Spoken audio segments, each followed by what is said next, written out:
Our next person was Bruce Alexander. So Bruce was born in Timaru in 1932, related on his mother's side to the Hayter family of Rollesby.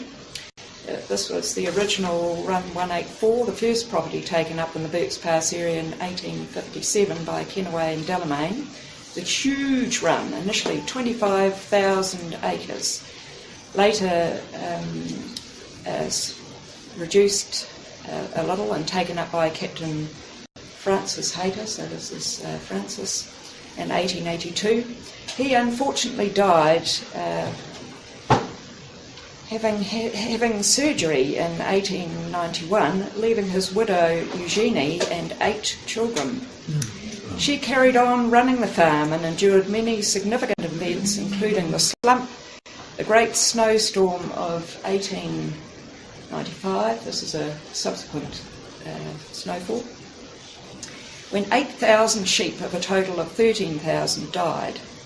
And she famously stood at the gate all day to prevent the mortgage firm from putting scab-infected or potentially scab-infected downland sheep on her land. She wouldn't allow them in.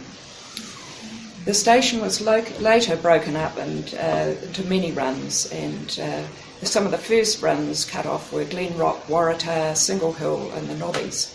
The property remained in family hands until the 1990s. Your grandmother went to school, and the other ones, of course, went to school at Burkes Pass. Did she ever talk to you about going? They went on their ponies, you mentioned before, but did she ever talk to you about the school, what it was like or anything? I do recall. I recall her talking about a meeting in the school hall when they showed movies, the first movies of motor cars. And this vehicle, the car was going across the screen, and my grandmother said, she there was a fellow in the audience who got up and yelled out, he said, "Good God," he said, "there's the buggy, but there ain't no bloody horses." I do remember they shifting the house. It was old Matthew Wool's house from Lake Tekapo. Now, I don't know when that was. That might have been later on, when they were going to raise the level of Lake Tekapo. They shifted the house off the island. When the lake level drops, you can actually see where the house was. But that was shifted to Rollesby. So that was called Tekapo House, wasn't it? That was the name of it, I think. Oh, no, I don't know if that...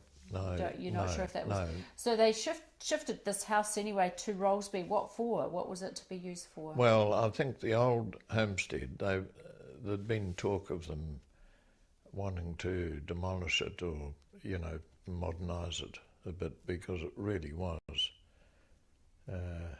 pretty old. So it was just a cob house? Yes, it was corrugated iron over the top. They had a rockery and they had a tennis court in front. They all played tennis, and they all entertained themselves. They were all musical, they all sang, and they'd I suppose that was the only play acted and dressed up and all that sort of thing. Everyone amused themselves. They'd tease the boy who was milking the cows by crawling up into the loft above the cow bale and dropping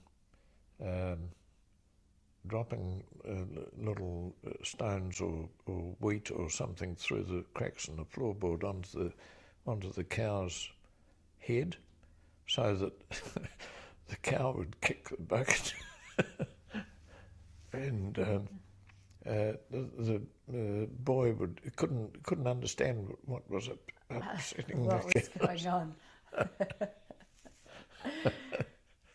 Oh, so they, you know, you'd imagine then that Eugenia just had to let them go. If she'd 8 children and this farm to run, she sort of, they probably left to their own devices a wee bit, really. Well, that's exactly right. She passed on stories to the historian Harry Speety, didn't she? That's right. Well, while she was living in Timaru, she met a woman, Mrs. Torapi. Mrs. Torapi came door knocking selling fish, and she was a Maori lady from Temuka. And my grandmother somehow or another got to befriended her, got to know her very well, showed an interest in things Maori, particularly in the Mackenzie country, and Mrs. Torapi arranged for my grandmother to meet, and I would have to get the name out of the book, a noted South Island Maori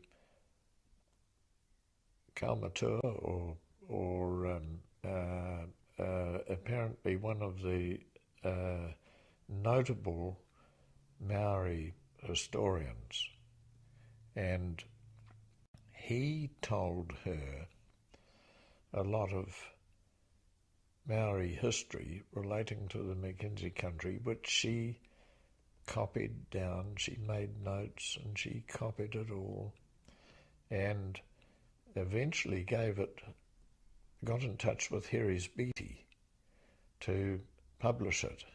And there was a wee book printed called, I think, Fairy Folk Tales of the South Canterbury Maoris. So she... Edited by Harry Speety, but as told by... Te Maihuroa. That's it.